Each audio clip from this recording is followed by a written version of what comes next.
Sir और इस साल ओनली 3 चैप्टर्स हैं। या एक्चुअली एक और चैप्टर है, that is energy sources.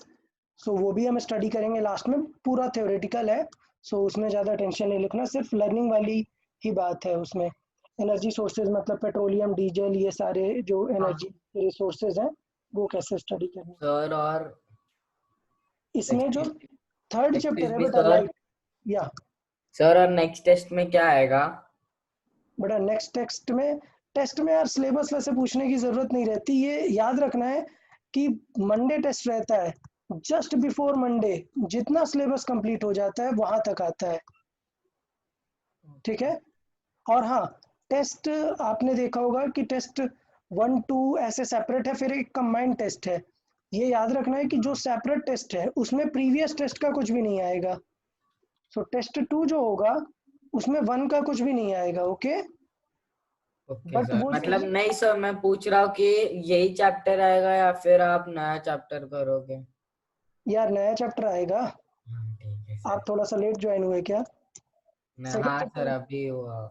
Magnetic effect of current, ये चैप्टर आएगा ओके टेस्ट सर। में, हाँ ठीक सॉरी है। सर। सर सर और वो कंबाइंड टेस्ट का टाइम कितना रहेगा? वो आपको नोटिफाई किया जाएगा, डिपेंड होगा एज पर द क्वेश्चंस। सारे सब्जेक्ट का एग्रीगेट करके नियरली 3 आवर्स रहेगा, 2.5 और 3 आवर्स। सर हाँ सर। पर सब्जेक्ट कितने क्वेश्चंस होंगे? 25 ईच, ठीक है। वो आपको इन्फॉर्म कर देंगे पहले, सो उसका टेंशन नहीं लेना है। ये जो थर्ड चैप्टर है फिजिक्स में लाइट, ये बहुत ही बड़ा चैप्टर है। It will cover nearly more than 2 months, मतलब nearly 3 months we can say. इसमें नियर अबाउट आपको 15 लेक्चर्स लगेंगे हमें, तो which is similar to 3 months, क्योंकि हम बहुत सारी चीज़ें लाइट में ऑप्टिक्स में कवर करते हैं। सो टेंशन नहीं लेना है, कंप्लीट हो जाएगा सारी चीज़ें। या चले तो स्टार्ट करते हैं। प्रीवियस लेक्चर में बहुत कुछ स्टूडेंट्स ने डाउट नहीं पूछा था, सॉल्व नहीं किया था। सो आज देख लेते हैं, जिनको प्रीवियस लेक्चर के भी डाउट है वो सब अभी क्लियर कर सकते हैं। सो मैं पहले पूरे टिक कर लेता हूँ क्वेश्चन नंबर 90 से question number 91 to 100। Any doubts बोले, जो प्रीवियस लेक्चर में डिस्कस नहीं हुआ, अगर कुछ भी डाउट रहे तो। 93 93 ओके, सो 93 डिस्कस कर लेंगे। Any other question till 100? Sir एक बार 98 क्वेश्चन कौन सा है वो देखो। 98 ओके, 98 दिस वन, तो सर वो नहीं है। okay. So till 100 is okay. Then 101 to 120, sorry 101 to 110, बता till 110 any doubt?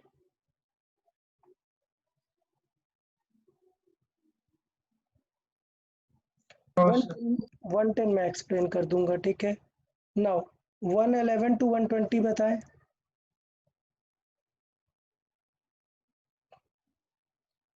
Sir, 113, 113. 113 okay, 113 till 120 any other? Sir okay good. चले 118 मैं खुद से बता दूंगा, चले। देन 121 to 130 बताएं। Sir, 120. 120 okay, Right, sir, 121, sorry. 121 हाँ ठीक है, sir 121 129 129 also till 130 any other question? हाँ सर Okay, then till 140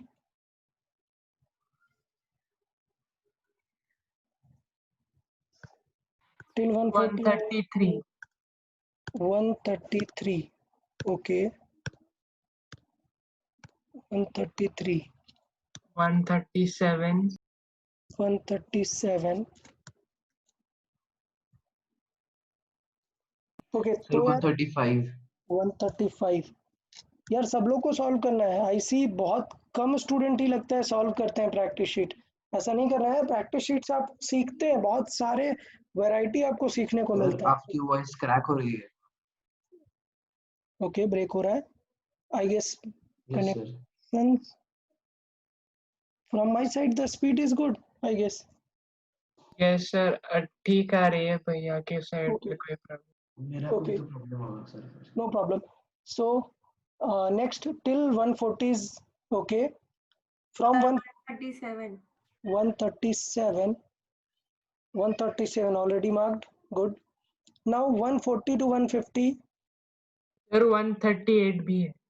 138 को भी मार्क कर लेते हैं, नो इश्यूज। ओके 150 तक बताया, नहीं अदर डाउट?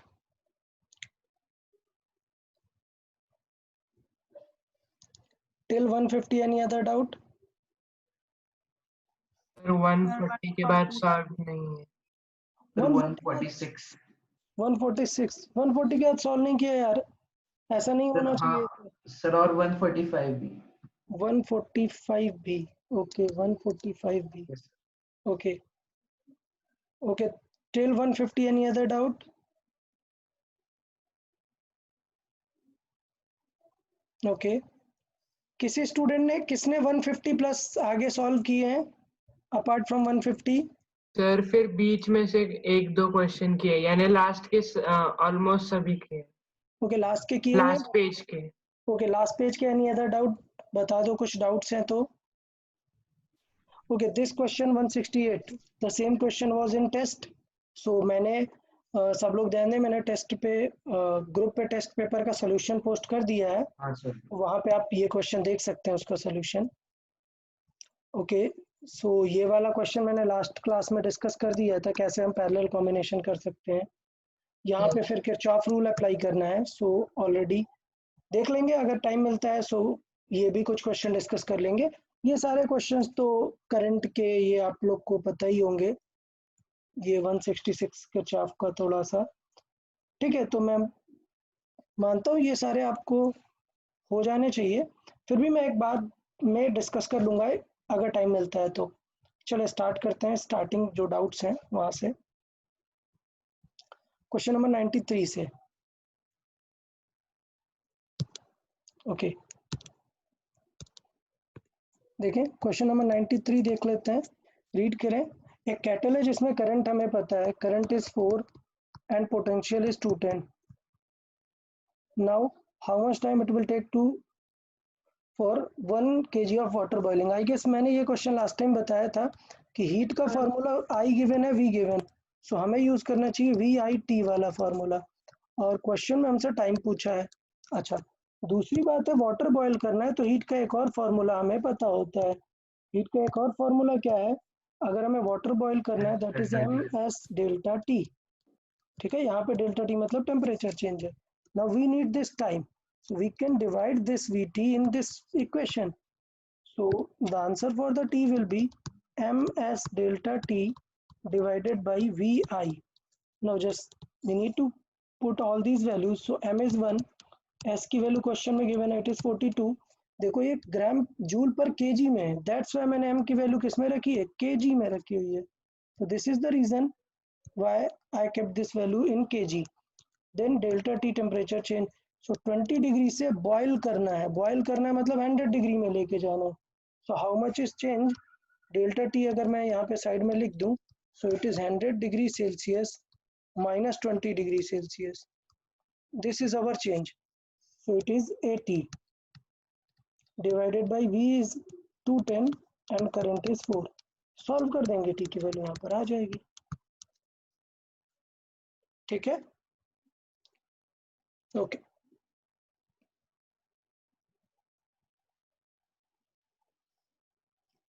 नेक्स्ट, किसी को समझाने के बाद भी डाउट रहता है तो आप पूछ सकते हो, कोई प्रॉब्लम नहीं है, ठीक है। सो टेंशन नहीं लेना है, हाँ कुछ भी सर। डाउट रहता है तो बीच में पूछ सकते हो। Let's see 110 then. देखिए यार 110 काफी अच्छा क्वेश्चन है, 110 बहुत ही अच्छा क्वेश्चन है। क्वेश्चन गिवन है कि यार सारे रेजिस्टर्स में हीट सेम हमें लानी है, हीट सेम। अच्छा तो हीट सेम में हम सबसे पहले देखते हैं यार कि ये वाला जो रेजिस्टर है और ये है, दोनों पैरेलल में है, तो पैरेलल में तो इनमें क्या चीज सेम रहने वाली है, वी सेम रहेगी। सो इसका मतलब ये है कि अगर मैं H2 और H3 को सेम करना चाहता हूँ, सो हमें क्या फॉर्मूला यूज करना पड़ेगा, वी स्क्वायर बाई आर वाला, बिकॉज वी दोनों में क्या है, सेम है। क्यों सेम है भाई, पैरेलल है, पैरेलल में कनेक्टेड है, इसलिए वी सेम है। अच्छा, पैरेलल में कनेक्टेड है, वी सेम है, तो फिर आर भी सेम होना चाहिए, तभी तो हीट सेम होगी। तो इसका मतलब है then R2 is equal to R3 होना चाहिए। अच्छा, मैंने क्या किया, ये R2 R3 को मान लिया कि कुछ है x। ठीक, अभी प्रॉब्लम ये है कि ये दोनों तो पैरेलल में थे, चलेगा, लेकिन ये तो सीरीज में है ना, सो इसमें हम वी स्क्वायर बाई आर नहीं लगा सकते हैं, इसमें तो करंट वाला देखना पड़ेगा। तो सोचो कि लेट्स से इसमें कुछ करंट गई है आई, और इसमें भी कितनी करंट जाएगी, आई। दोनों में सेम करंट क्यों जाएगी, रीजन क्या है, बिकॉज दोनों की वैल्यू क्या है, सेम है। तो करंट क्या होगी, दोनों में सेम होगी, बिकॉज रेजिस्टेंस भी क्या है, सेम। तो मान लेते हैं करंट कितनी है दोनों में, आए और आए है, करंट सेम है, I1 और I2 और I3 दोनों ही कितनी है, आई है। तो ये बताओ, अगर इसमें आई है और इसमें आई करंट है, तो इस मेन वायर में कितनी करंट हो जाएगी, मतलब 2I करंट हो जाएगी। वाई करंट हो जाएगी। ठीक है, ओके गुड। तो इसका मतलब ये हो जाएगा कि current in I1, so current in I1 जो है वो तो 2I है। अच्छा, बट हमें सेम हीट चाहिए, सो H इज इक्वल टू क्या हो जाएगा, I स्क्वायर इंटू आर। सो यहाँ पर कितनी होगी, अगर हमें H1 चाहिए, सो I1 का स्क्वायर इंटू आर होना चाहिए R1। अच्छा, I1 का स्क्वायर कितना है, 2I का स्क्वायर है इंटू R1। अभी प्रॉब्लम ये है कि 2I का स्क्वायर करेंगे तो ये 4I स्क्वायर इंटू R1 हो जाएगा ना, जबकि हीट 4 टाइम्स है। अच्छा, लेकिन अगर हम यहाँ पर हीट देखें, सो यहाँ पर हीट क्या होगी, H की वैल्यू ये होगी I स्क्वायर इंटू आर, और यहाँ पे कितना आ रहा है, 4 टाइम्स आ रहा है, मतलब कुछ करके इस R1 को कितना कर देना पड़ेगा हमें, इस R1 की वैल्यू हमें कम कर देनी पड़ेगी। सो ये लॉजिक है यहाँ पर कि ये जो R1 है, इस R1 को हमें क्या करना पड़ेगा, R2/4 करना पड़ेगा। इससे क्या होगा, ये जो 4 एक्स्ट्रा है मल्टीप्लाई में, ये 4 कैंसिल आउट हो जाएगा, और हीट कितनी आ जाएगी, I स्क्वायर इंटू आर जितनी आ जाएगी। कब, व्हेन R1 इज R/4। तो क्लियरली दिख रहा है कि R2 और R3 सेम होने चाहिए, और R1 R2 का 1/4 टाइम्स होना चाहिए। सर आपने लास्ट में क्या लॉजिक यूज किया वो नहीं समझ में आया। ओके, लास्ट में हमने ये लॉजिक यूज किया दैट द हीट, क्वेश्चन में हीट सब में सेम होनी चाहिए, सो आंसर हीट का यही वाला आना चाहिए, I स्क्वायर आर वाला हीट का आंसर आना चाहिए। तो इसका मतलब ये है कि अगर मुझे यहाँ पर वैल्यू 4 टाइम्स मिल रही है, 4 टाइम्स मिल रही है, तो मैं R1 को 1/4 रख दूंगा, 4 कैंसिल आउट हो जाएगा। सो इसलिए हमने यहाँ पर चूज किया, देन R1 को कितना रख दो, R2/4 रख दो। तो अगर हमने ये रख दिया तो 4 कैंसिल आउट हो जाएगा। सो इसका मतलब हीट की जो वैल्यू आएगी वो I, अगर मैं ऐसे प्रॉपर लिख देता हूँ, 4 into I square into R2/4, और ये 4 कैंसिल आउट होगा, हीट का आंसर आ गया I स्क्वायर इंटू R2, ये I स्क्वायर इंटू R2 जितनी हीट है। सो फॉर सिमिलर हीट हमें ये करना पड़ा कि R1 की वैल्यू R2/4 रखनी पड़ी, जिससे वो जो I का स्क्वायर है वो कम हो जाए। सो हीट करंट, कांस्टेंट रहने के लिए ना सर। हीट सेम रहने के लिए, क्वेश्चन में ही यही बोला है कि हीट तीनों में सेम रहनी है, इसलिए हमने ऐसा किया। For dissipation of same energy, for same heat dissipation, हमें ये करना पड़ेगा। सर डिसिपेशन यानी क्या होता है? एमिट होना, एमिट होना, लॉस होना। डिसिपिएट मतलब एमिशन होना, लॉस होना। सपोज एक बल्ब है, उससे हीट एमिट हो रही है, so it will be said the dissipation of heat from this bulb और filament. Okay sir. Okay, sir बस एक बात या सर, क्वेश्चन 109 में मिली सेकेंड को सेकेंड में कैसे करते हैं। ओके, मिली सेकेंड को सेकेंड में, मिली सेकेंड, 1 मिली सेकेंड मतलब 1/1000 ऑफ सेकेंड।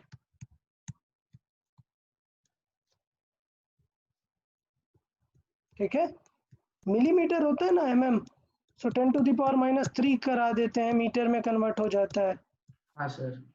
ठीक है, सो वही 1/1000 मतलब 10⁻³ तो इसका मतलब 0.1 हो जाएगा, इसका मतलब 100 मिली सेकेंड है, इसका मतलब होगा 0.1 सेकेंड।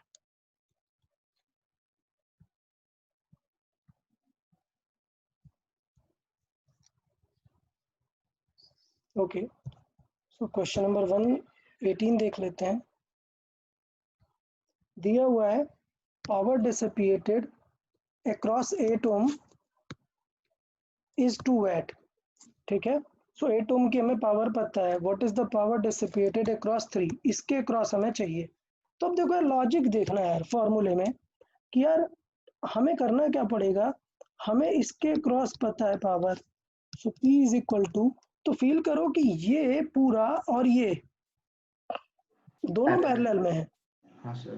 दोनों पैरेलल में मतलब वोल्टेज सेम होगा। सो फॉर्मूला हम यूज कर सकते हैं V²/R वाला। अभी पावर कितना डिसिपिएट हो रहा है 2, V²/R कितना है 8, सो इसका मतलब V की वैल्यू कितनी आ जाएगी, V² आ जाएगा 16, मतलब V की वैल्यू आ जाएगी 4 वोल्ट। तो ये बेटर रहता है कि यहाँ से हमें पता चल जाता है कि पोटेंशियल कितना है यहाँ का, सो हमें पता है 4 वोल्ट है। सो अब इसका मतलब देखो कि ये दोनों मिलके कितना वोल्ट लेने वाले हैं, 4 वोल्ट। अच्छा, अब ये फील करो यार कि दो रेजिस्टर है, एक 1 है और एक 3 ओम है, टोटल मिलके 4 वोल्ट ले रहे हैं, तो बताओ ये अकेला रेजिस्टर कितने वोल्ट लेगा, बताएं। 3 वोल्ट लेगा। 3 वोल्ट लेगा, very good. Resistor voltage consider करते हैं ना, तो अब रेशियो में अपने वोल्टेज लेगा, तो इसका मतलब 3 ओम वाला कितना कंज्यूम करेगा, 3 वोल्ट्स कंज्यूम करेगा। तो यहाँ से अब हम पावर निकाल सकते हैं, P इज इक्वल टू हो जाएगा V²/R, V²/R 3। 3 × 3/R कितना है 3, सो आंसर आ जाएगा 3 वैट। ठीक है, अच्छा कोई और तरीका है, बहुत सारे पैटर्न हो सकते हैं, कोई और स्टूडेंट आंसर करना चाहेगा, किसी ने ये क्वेश्चन किसी दूसरे मेथड से सॉल्व किया हो। सर करंट निकाल कर, लेकिन वो बहुत लेंदी हो जाता है। इसी से क्या है? करंट से भी सिमिलर मेथड आएगा, करंट से भी ऑलमोस्ट वही लॉजिक आएगा। कैसे, आप याद करो स्प्लिट रूल से आप करंट का रेशियो निकाल सकते हो, याद है आपको स्प्लिट रूल से। हाँ सर। करंट है, सो मैं दोनों में करंट का रेशियो निकाल लेता हूँ। So let's say question number 118 को मैं और एक्सप्लेन करता हूँ करंट रूल से। करंट रूल मतलब क्या है कि आप दोनों में करंट निकाल लो। सो ये कितना है 1 + 3 मतलब कितना है 4 है, और ये कितना है 8 है 8। सो याद है करंट जब निकालते थे, जब इस वायर में करंट चाहिए, लेट्स से ये है I1 और ये है I2।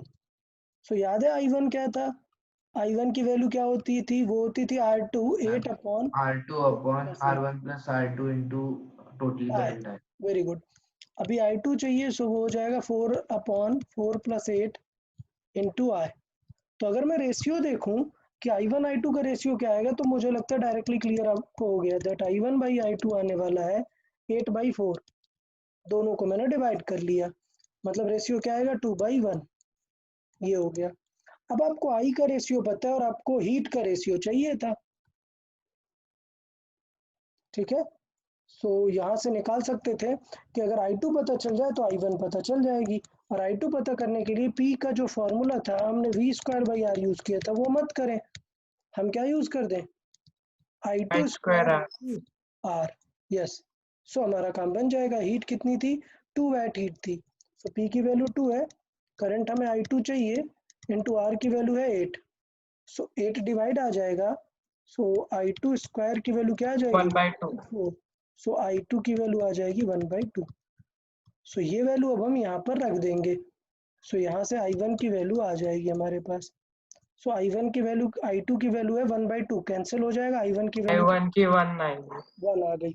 अब आंसर निकाल सकते हैं, हीट इन 3 ओम चाहिए, सो I1 का स्क्वायर इंटू R की वैल्यू कितनी है 3, सो यहाँ से हम निकाल सकते हैं।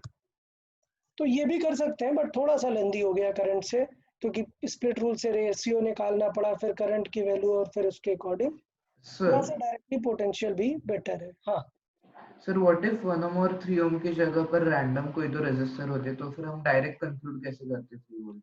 तो फिर रेशियो वाइज कंफर्म करते ना, V is equal to I R, दोनों में करंट सेम है, सो इसका मतलब इन दोनों में जो रेशियो होगा V1 और V3 में, वो रेशियो होगा R1 और R3 जितना।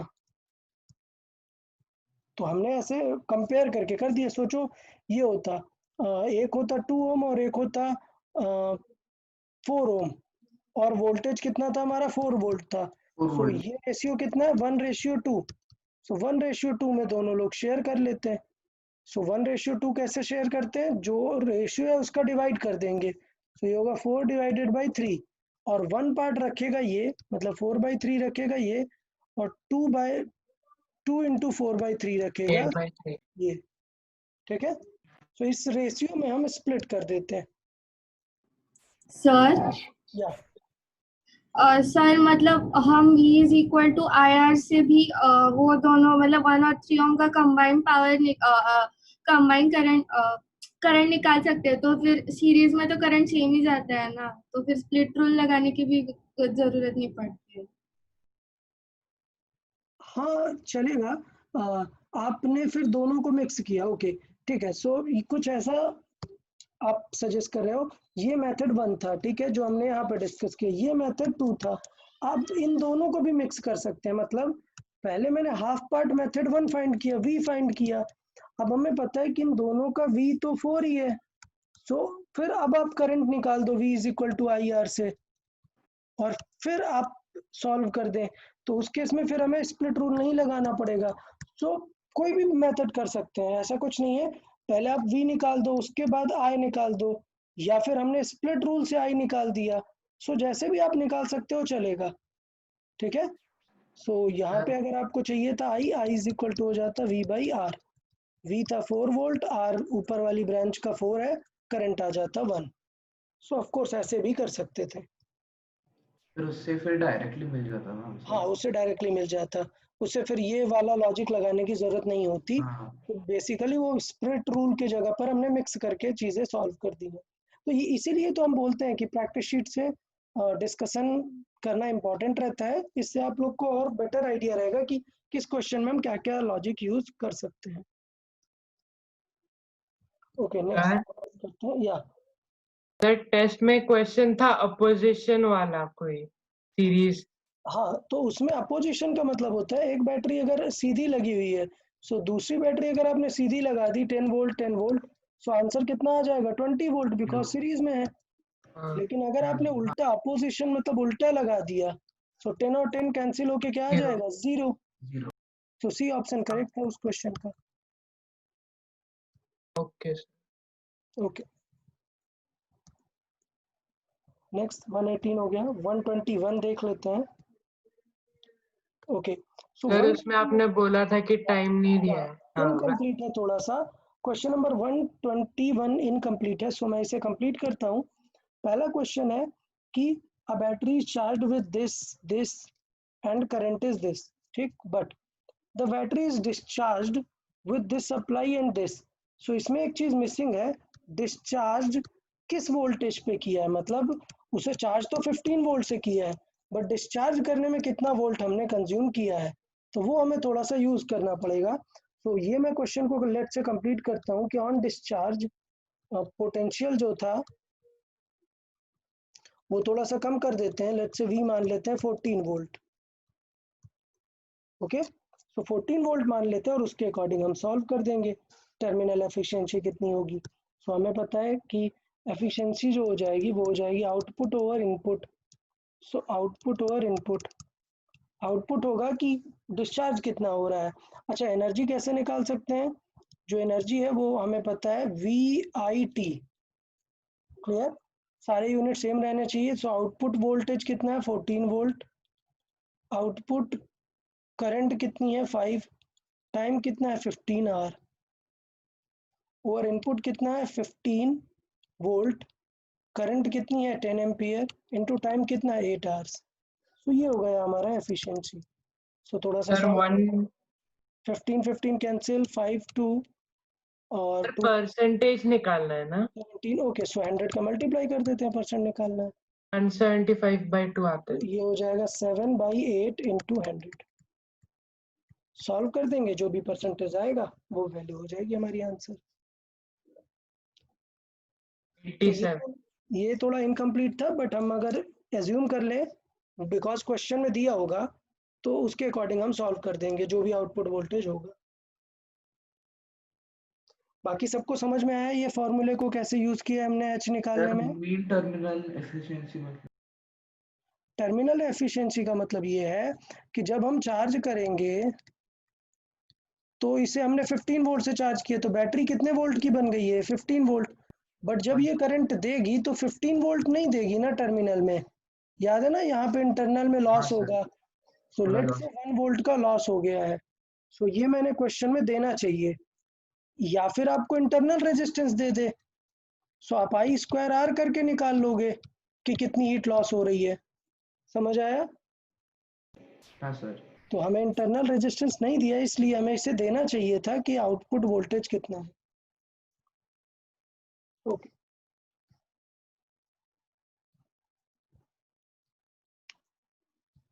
नेक्स्ट 129। ओके, उससे पहले नहीं,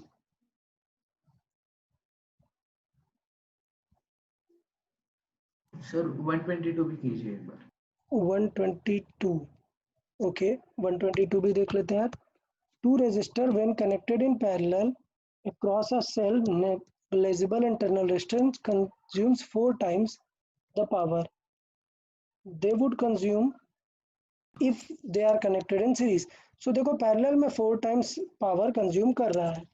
सो देखें ऐसे क्वेश्चन तो आपको एकदम परफेक्ट करने हैं। ऐसे टाइप तो बहुत ही इंपॉर्टेंट है कि power in parallel, okay, power in parallel is 4 times power in series. ये क्वेश्चन में आपको गिवन है। अच्छा, कितने रेजिस्टर्स हैं? 2 रेजिस्टर्स हैं। तो सीरीज में आर इक्विवेलेंट कितना होगा जब हम सीरीज में बात करेंगे? सो आर प्लस आर होगा।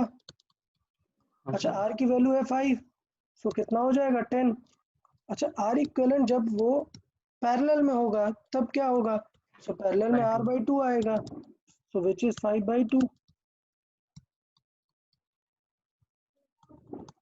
ओके, अच्छा, तो अब हमें बस उनमें इक्वेट करना है। Clear? Oh sorry, my mistake, one of the resistance is 5 and other find करना है। सो माय मिस्टेक, R1 की वैल्यू 5 है, R2 हमें फाइंड करना है। ठीक, सो it is like R1 plus R2 and let's say second one is X। Now here it will be R1 into R2 upon R1 plus R2. So it is like 5 into X upon 5 plus X. 5 plus X। या अभी ये equation use करते हैं। ठीक है, so power हमें पता है, हम उसे क्या लिख सकते हैं? V square by R. So इसका मतलब V स्क्वायर कैंसिल होगा और R का रेशियो आ जाएगा। सो पावर्स को हम लिख सकते हैं क्या? V square by R is equal to 4 times V square by R. R equivalent in series, R equivalent in parallel. So V square cancel, cross multiply करा दें, so R equivalent in series is equal to आ जाएगा 4 times of R equivalent in parallel। ठीक है, और दोनों की value हम रख देते हैं। सीरीज में R equivalent है 5 plus X और पैरेलल में है 5 into X upon 5 plus X।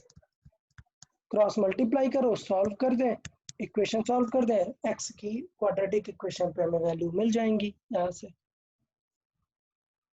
तो इस तरीके से हम अटेम्प्ट कर सकते हैं। बताएं, किसी ने और कुछ ट्राई किया इसमें? सो जिसने ट्राई किया ये क्वेश्चन ऐसे ही किया हुआ है? हाँ। Okay, good. चलिए क्वेश्चन नंबर 129 देख लेते हैं देन। 4.5 वाले में हमें हीट डेवलप चाहिए इसमें। सो अभी देखो यार, इसका पोटेंशियल तो नहीं पता, इसका मतलब पक्का इस क्वेश्चन में करंट में ही सॉल्व करेंगे। तो आई करंट मान लेते हैं, यहाँ पे करंट मानते हैं कि I1 जा रही है और यहाँ पे मान लेते हैं I2 जा रही है। लेकिन पोटेंशियल ओके, पोटेंशियल कैसे बता सकते हैं? सर क्योंकि 5 वाट वाला दिया है तो फिर v²/r से। हाँ वो 5 का बता सकते हैं, मैंने क्वेश्चन बोला कि 4.5 के लिए नहीं लगा सकते v²/r, ठीक है। सो क्योंकि ये एकदम सेपरेट कनेक्टेड है, मतलब करंट ही निकालनी पड़ेगी हमें, टोटल करंट I1 + I2 तभी बनेगा। तो हमारा टारगेट इस बार होना चाहिए I को फाइंड करना। तो देख लेते हैं कि ये दोनों 6 and 9 सीरीज में है, सो इनका कितना हो जाएगा, 9 और 6 ऐड कर देंगे 15 ओम हो जाएगा इनका रेजिस्टेंस, क्योंकि हमें I1 फाइंड करना है। अच्छा अभी हमें ये 5 ओम का पावर पता है, तो ये सिंपल यूज कर सकते हैं, P = v²/r, पावर कितना है 42 जूल = v²/r कितना है 5। सो यहाँ से v² की वैल्यू आ गई, v की वैल्यू कितनी आ जाएगी, √240। 42/5, 42 × 5, ये आ जाएगी v² की वैल्यू। सेम यहाँ पर यूज करेंगे पोटेंशियल, सेम पोटेंशियल, और I1 की वैल्यू फाइंड कर लेंगे। तो यहाँ से आपको I1 I2 पता चल जाएगा, टोटल I पता चल जाएगा, और I²R करके एनर्जी निकाल लेंगे। सो बेसिकली थोड़ा सा लेंदी है बिकॉज रूट से वैल्यू बाहर नहीं आ रही है, सो ये चीज करके थोड़ा सा आपको ध्यान देना है। या सर फिर इसी v² की वैल्यू डायरेक्ट ऊपर वाले में पुट कर सकते हैं क्योंकि उसमें भी v² ही यूज होगा। ऊपर v² क्यों यूज होगा, ऊपर I2 चाहिए ना हमें, सो I2 = v/r2 होगा ना, ओके हाँ। तो वहां पे v इक्विवेलेंट नहीं चाहिए, तो इसलिए, या फिर स्प्लिट रूल देख लो, मे बी करंट से इजी हो रहा होगा। लेट्स से मुझे लेट्स से करंट के फॉर्मेट में ट्राई कर लेते हैं, I1/I2, याद है रेशियो कैसे निकालते हैं, तो पहले निकाल लेते हैं करंट के फॉर्मेट में, H = I²R, so H is 42, I² × R is 5। सो अभी भी नहीं आ रहा है, ठीक है चलेगा, तो लेंदी ये क्वेश्चन आप लोग को पूरा सॉल्व करना रहेगा। ओके सो किसी भी मेथड से करो, पोटेंशियल ये इससे थोड़ा सा लेंदी जाएगा, उसके अकॉर्डिंग आप प्रॉपर प्रोसीड करके सॉल्व कर लें। इसके बाद क्या सर करेंगे? यानी इसी से I2 निकालेंगे, फिर पोटेंशियल पुट करके I1 निकालेंगे और दोनों का ऐड करके फिर पार निकालेंगे। टोटल I निकाल देंगे, एग्जैक्टली। सो मैं यहाँ पर बात करता हूँ कि I, ये जो I है वो है I2, सो I2 की वैल्यू आ जाएगी यहाँ से 42/5 और उसका रूट, और हमें ये याद है कि स्प्लिट रूल से हमने अभी बताया था ना I1/I2 कितना आ जाता है, I1/I2 जब I1 यूज करते हैं तब अपोजिट मतलब 5 यूज होगा, और जब I2 निकालते हैं तब 15 यूज होगा, सो रेशियो आता है 1/3। सो अभी सॉल्व करते हैं अगर, तो I1 की वैल्यू हो जाएगी 1/3 इंटू इसका रूट कितना है 42/5। अभी I1 I2 हमें पता चल गए, सो I की वैल्यू कितनी हो जाएगी, दोनों का एडिशन, सो ये हो जाएगा √42/5 कॉमन आएगा, और 1 + 1/3 अंदर ऐड हो जाएगा, सो इसका मतलब 4/3 ये आने वाला है। सो I की जो वैल्यू आएगी वो आएगी √42/5 इंटू 4/3। अभी हमें चाहिए हीट, सो हीट की वैल्यू कितनी हो जाएगी I²R, ठीक है रूट की जरूरत नहीं पड़ रही है, I² करेंगे तो इन सब का स्क्वायर हो जाएगा, सो 42²/5 इंटू 4 का स्क्वायर 16/3 का स्क्वायर 9, ये हो गया I² इंटू R कितना है 4.5 विच इज 9/2। सो चाहिए तो इसको हम 9/2 भी लिख सकते हैं। सो इससे पूरा सॉल्व करके डायरेक्टली बन गया, 9 कैंसिल आउट हो गया, 2 से ये 8 टाइम्स हो गया, और थोड़ा 5 से सॉल्व कर देंगे, वैल्यू आ जाएगी हमें। सर कुछ पॉइंट में आएगा। 67.2 एक मिनट मल्टीप्लाई कर लेते हैं, सो 16 1 33 डिवाइडेड बाई 5, 336। तो 67.2 67.2। सो थोड़ा सा क्वेश्चन मतलब कह सकते हैं इनअप्रोप्रिएट है, थोड़ा सा एग्जैक्ट नहीं आ रहा है, बट मोस्ट अप्रोप्रिएट 64 फिर मार्क कर सकते हैं, बट ऐसा क्वेश्चन इसलिए फिर एग्जाम में नहीं दिया जाता है, ठीक है क्यों, क्योंकि बहुत ही इनअप्रोप्रिएट आंसर आ रहा है, बट पैटर्न यही रहेगा, ठीक है। हाँ हम्म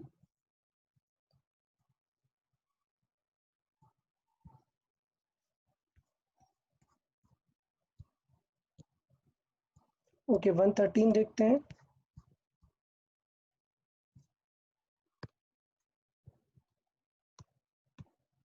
वन 133 so एक volt meter connected to the terminal of a battery reads 6 volt when a lamp of resistance 20 ohm is lightened with the battery the voltmeter reads 4 so what is the resistance of the battery तो इसका मतलब ये है कि आपको कुछ ऐसा given है कि जब बैटरी ओपन है, जब कुछ भी नहीं है यहाँ पर, ठीक है, तब रीडिंग कितनी आ रही है, तब आ रही है 6 वोल्ट। लेकिन जब आपने कनेक्ट कर दिया है किससे, एक रेजिस्टेंस से, कितना 20 ओम का, तो आंसर कितना आ रहा है 4 वोल्ट आ रहा है। सो आपको पता है ना कि क्यों 4 वोल्ट आ रहा है, इसमें लॉस हो ई जाएगा। माइनस आया। Yes very good. So I R की वैल्यू इसका मतलब कितना हो गया, आई आर की वैल्यू इसकी मतलब है 2 वोल्ट है, क्योंकि यही हमारा लॉस होता है। तो सॉल्व कर देते हैं। आई कैसे निकालते हैं, आई की वैल्यू कैसे निकालते हैं, आता है E by R plus R. Clear. तो ये हमारी यहाँ पर वैल्यू हो जाती है। अच्छा, अभी ई की वैल्यू कितनी है, ई की वैल्यू है 6 वोल्ट अपॉन आर की वैल्यू है 20 प्लस स्मॉल आर। अच्छा ये आई है, क्रॉस मल्टीप्लाई करा देंगे, सो ये हो जाएगा 20 into I plus I into R is equal to 6। और अब हमें यहाँ पे पता होना चाहिए कि ये जो है हमारा, ये क्या है, लॉस है। कितना है ये, 2 वोल्ट है। तो ये हो जाएगा 20 into I is equal to 6 minus 2। सो आंसर कितना आ जाएगा 4 वोल्ट। सो आई की वैल्यू आ जाएगी 4/20 मतलब 1/5। अच्छा आई की वैल्यू अगर आ गई हमारे पास, सो अब हम निकाल सकते हैं जो भी चीज पूछी है हमसे। क्या पूछा है, आर पूछा है। So as we know that I into R कितना है, लॉस कितना हुआ है 2 वोल्ट का। तो आर की वैल्यू कितनी हो जाएगी, 2 डिवाइडेड बाई 1/5 करंट की वैल्यू। सो आर की वैल्यू कितनी हो जाएगी, 5 इंटू 2 10 ओम। तो इसका मतलब ये हुआ है यार कि ये क्वेश्चन में सॉल्विंग आना चाहिए। फिजिक्स में एक प्रॉब्लम है कि आपको इक्वेशन सॉल्विंग में एकदम कमांड आ जाना चाहिए, कि जैसे ही क्वेश्चन दिया आप समझ गए कि ये लॉस हमारा हो रहा है 2 वोल्ट का, मतलब ये स्मॉल आई आर की वैल्यू है। आपको चाहिए तो हम ऐसे भी बोल सकते थे कि इसके क्रॉस जो पोटेंशियल है I into this R, I into capital R, वो जो होता है वो ईएमएफ माइनस लॉस ही होता है। तो इनडायरेक्टली चाहे आप डायरेक्ट लिख दो या आप इस तरह इक्वेशन में एक बार लिख दो और क्रॉस मल्टीप्लाई करके सॉल्व करके लिख दिए यहाँ पर। सर ये सबसे सिंपलेस्ट मेथड है ना? हाँ ये सबसे सिंपलेस्ट है यार, इससे सिंपल अब कुछ और पॉसिबल ही नहीं रहेगा। ठीक है। Yes sir. तो ये कॉमन सेंस है यार, ये कॉमन सेंस अगर नहीं चमका आपको कि 2 वोल्ट का लॉस हो रहा है, आई आर की वैल्यू 2 वोल्ट है, तो थोड़ा सा कॉम्प्लिकेट रहेगा। या फिर ऐसे कर सकते हैं कि आपको पता होना चाहिए कि टर्मिनल वोल्टेज पूछ रहा है। तो ये जो आपको दिया है 4 वोल्ट, आप डायरेक्टली बोल सको कि ये इनडायरेक्टली आई आर की वैल्यू ही दी है। अगर आप चाहो तो ये लाइन आप स्किप कर सकते हो, ये जो हमने यहाँ पे सॉल्व किया ये स्किप करके आप सिर्फ यहाँ पे डायरेक्टली लिख सकते हो कि वो जो बैटरी 4 वोल्ट की बची है वो डायरेक्टली करंट से कनेक्टेड है और आई आर की वैल्यू ये है।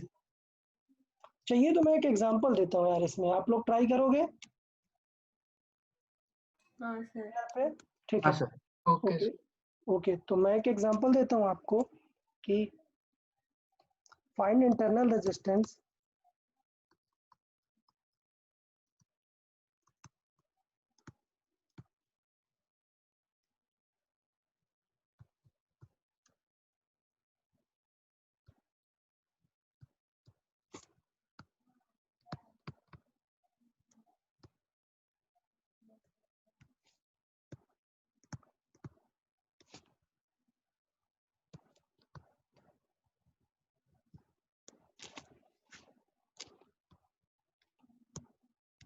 Okay, solve this question. find the small r.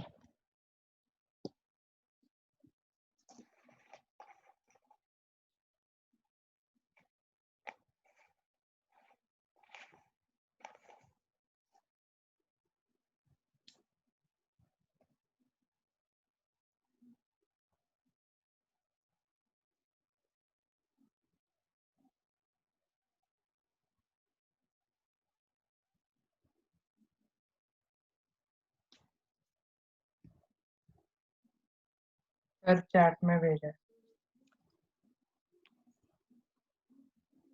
Okay very good हर्ष, ठीक है, करेक्ट है।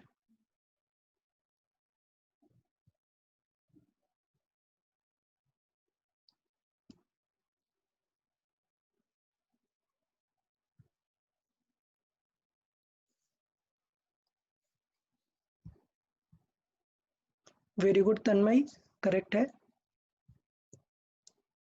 तो देखो, जिसने ये समझ लिया कि यार इसका मतलब ये जो आई आर का लॉस होने वाला है वो 1 वोल्ट है, ठीक, तो अभी चाहो तो डायरेक्टली भी सॉल्व कर सकते हो कि अगर 6 वोल्ट ये है, 1 वोल्ट का लॉस है, मतलब इनडायरेक्टली इस 10 के क्रॉस 5 वोल्ट है ना, टर्मिनल का मतलब है कि ये डायरेक्टली इसके क्रॉस 5 वोल्ट है। तो जिसने ये चीज गेस की और करंट हमें फाइंड करनी है, तो डायरेक्टली वो लगा सकता है I इज इक्वल टू जो टर्मिनल वोल्टेज V है divided by R। So terminal voltage है 10, सॉरी टर्मिनल वोल्टेज है 5, रेजिस्टेंस है 10, सो करंट आ गई 1/2। अब कंपेयर कर दो, I इंटू आर कितना है, I इंटू आर है 1 volt, so R is equal to कितना आ जाएगा 1/I, और I की वैल्यू है 1/2, सो आंसर आ गया 2। तो इस तरीके से हम यहाँ पर अप्रोच कर सकते थे इस क्वेश्चन की। तो ये चीज आपको समझना पड़ेगा कि टर्मिनल वोल्टेज मतलब इसके क्रॉस वोल्टेज, सो डायरेक्टली करंट यहाँ से निकाल सकते हैं। तो ये जो हमने यहाँ पर इतना सॉल्व किया है वो बिना सॉल्व किए हम सिंपल एक लाइन से भी कर सकते थे कि टर्मिनल वोल्टेज 4 वोल्ट है, so I is equal to मैं डायरेक्टली लिख सकता था V/R, दैट इज 4/R कितना था 20।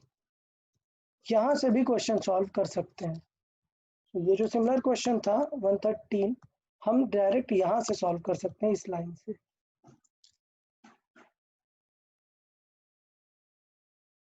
मतलब सर रेजिस्टर से करंट फाइंड करेंगे और उसको आईआर में पुट करेंगे। हाँ, रेजिस्टेंस से करंट फाइंड करेंगे और उसको हम इंटरनल रेजिस्टेंस में यूज कर लेंगे अपने कॉमन सेंस वाले पार्ट में। तो ये पार्ट हम यहाँ पे कर सकते हैं। देखते हैं 135 देख लेते हैं।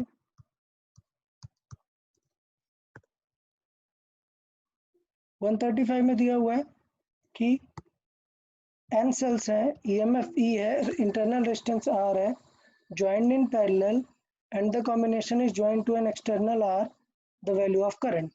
तो यार याद करना पड़ेगा कि अगर बहुत सारे सेल को एक R से हम कनेक्ट करने वाले हैं, तो एक R है बट बहुत सारे सेल को, ठीक है, बहुत सारे सेल को हम कनेक्ट करने वाले हैं, तो इन सब का आपको पैरेलल आना चाहिए। तो मैंने पहले भी बताया कि ये बहुत सारी सेल का पैरेलल हम निकाल सकते हैं, तो इनका पैरेलल हम निकाल देंगे तो ये सिंगल वाला क्वेश्चन बन जाएगा। ये होगा R, ये होगा स्मॉल r इक्विवेलेंट, ये होगा E इक्विवेलेंट। तो जिन लोगों को पैरेलल वाला कॉम्बिनेशन याद है उनको याद होगा कि E इक्विवेलेंट अगर यहाँ पर n सेल्स हैं तो E पे कोई फर्क नहीं पड़ता है, E क्या रहता है, सेम रहता है, वन ब्रांच का वोल्टेज R इक्विवेलेंट R/N हो जाता है। समझ आया सबको? हाँ सर। अच्छा, तब तो बस फाइनल फार्मूला, करंट का फार्मूला क्या है, E by capital R plus R। तो अभी यहाँ पे हमें इक्विवेलेंट वाले यूज करने पड़ेंगे दोनों। सो करंट की वैल्यू क्या आ जाएगी, E divided by R plus R/N। N का एलसीएम लेके सॉल्व करेंगे, सो N ऊपर आ जाएगा, N into E upon N into R plus R। ये हो जाएगा करंट का आंसर।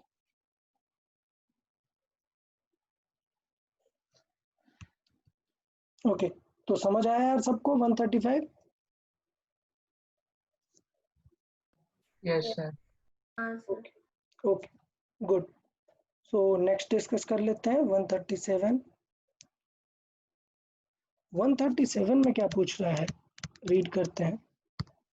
पूछ रहा है energy source will supply a constant current to a load R if internal resistance is, मतलब आपको करंट को कांस्टेंट कराना है, मतलब कुछ ऐसा I इज इक्वल टू होने वाला है E by R plus R, ठीक। अच्छा, अब सोचो कि ये R वेरिएबल है क्या, नहीं, ये R तो कांस्टेंट है। अच्छा, ये R वेरिएबल होता है, सर वो कैसे वेरिएबल? वो कैसे वेरिएबल होगा सर? अच्छा ये कैसे वेरिएबल होगा, अच्छा चलो याद दिलाओ मुझे, इंटरनल रेजिस्टेंस कितनी कितनी बातों पे डिपेंड करता है। सर ओ हाँ, separation between plates yes yes, और फिर separation temperature okay concentration. Okay, very good, inversely proportional to surface area of plate.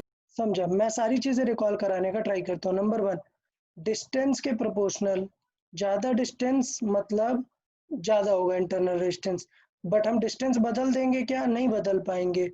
फिर उसके बाद आता है एरिया, सो एरिया की होता है इनवर्स प्रोपोर्शनल, जितना ज़्यादा एरिया उतना कम इंटरनल रेजिस्टेंस। एरिया हम बदल देंगे क्या, नहीं बदल पाएंगे, ये सब पहले ही फिक्स है। बट आपको याद हो कि एक कॉन्सेप्ट होता है टेम्परेचर, अगर टेम्परेचर बढ़ाओगे सो कंसंट्रेशन कम होने लगता है और रेजिस्टेंस भी कम होने लगता है, ये पैरामीटर चेंज कर देगा, क्योंकि जैसे हीट स्टार्ट होती है टेम्परेचर चेंज हो जाता है। सो इसका मतलब आर वेरिएबल है किसके वजह से, टेम्परेचर की वजह से। सो अगर आर ही नहीं रहेगा तो बात ही खत्म हो जाएगी, क्लियर। तो इफ आर ही नहीं है, अगर आइडियल बैटरी है तो क्या होगा, करंट एकदम फिक्स हो जाएगी भाई, कैपिटल आर जितनी, जीरो ओके होना चाहिए। या ओके। सो 137 हो गया, 138 डिस्कस करते हैं।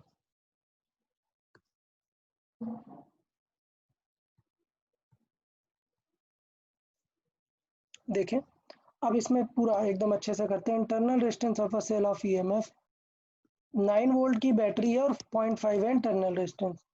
एक अननोन रेजिस्टेंस है, मतलब कैपिटल आर पूछा है। बैटरी के क्रॉस कितना होगा when a current of 5 ampere is drawn. So देख लो इस बार क्या क्या दिया है, हमें वही चीज वही कॉम्बिनेशन पता है, बैटरी है, इंटरनल रेजिस्टेंस है और एक कैपिटल आर का रेजिस्टेंस है। करंट इस बार दे दी है कि 5 एम्पियर है। सो अब आपको थोड़ा सा याद होना चाहिए यार, आई कैसे निकाल सकते हैं, आई निकाल सकते हैं EMF divided by R plus R. Current कितनी है 5 एम्पियर की, बैटरी कितनी है 9 वोल्ट की। अच्छा टर्मिनल तो नहीं दिया है ना, सेल ऑफ EMF दिया है, मतलब ई दिया है, ठीक है। टर्मिनल होता तो फिर हमें यूज करना पड़ता कि टोटल कितना है। सो हमारे पास है ये 9 वोल्ट, आर हमें फाइंड करना है और ये है 0.5, बस क्रॉस मल्टीप्लाई करा दो। So 5R plus 2.5 is equal to 9, ये माइनस चला जाएगा, R इज इक्वल टू हो जाएगा 9 माइनस 2.5 मतलब 6.5 डिवाइडेड बाई 5, ओके। सो ये हो जाएगा 5.13, 1.3 पर आंसर ही नहीं है सर। ओके। देखो क्वेश्चन में क्या पूछा है, ये रेजिस्टेंस है भाई, और क्वेश्चन में क्या पूछ रहा है, वोल्टेज पूछा है, ठीक है, वोल्टेज पूछा हुआ है सेल का। तो इसका मतलब ये है कि हमें इस आर को फाइंड करने की जरूरत ही नहीं थी, ठीक है, क्योंकि ये हमसे पूछा ही नहीं है, हमसे पूछा है कि ये कितना होगा, टर्मिनल वोल्टेज कितना होगा। समझ आया हमसे क्या पूछा है, वोल्टेज अक्रॉस द सेल मतलब होता है टर्मिनल वोल्टेज। सो हमें इनडायरेक्टली करंट वगैरह ये पूछा ही नहीं, हमें ये पूछा है। सो ये आपको याद है ना कैसे निकालते हैं अभी, E minus loss, loss, I R का लॉस। तो ई था हमारा 9 वोल्ट का, माइनस करंट है 5 और ये है 0.5, सो कितना आ गया हमारा ये 6.5, ठीक है। ये आर मुझे लगा क्वेश्चन में आर फाइंड करना था, तो ये हटा देते हैं, ये हमसे पूछा ही नहीं यार, पूछ भी सकता है, तो ये रेडी रहना, एग्जाम में आर भी पूछ सकता है, ठीक है। ये क्लियर है ना यार, इसमें कोई डाउट तो नहीं है सबको, ये पैटर्न समझ में आने लग गया बैटरी वाला, इंटरनल रेजिस्टेंस वाला, हाँ सर। Okay good.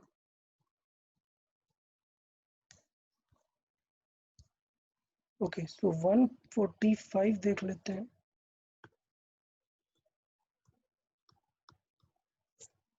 चले सो 145 में क्या है, 32 सेल्स हैं 2 वोल्ट के, कनेक्टेड है सीरीज में, और उनको एक बॉक्स में रखा हुआ है।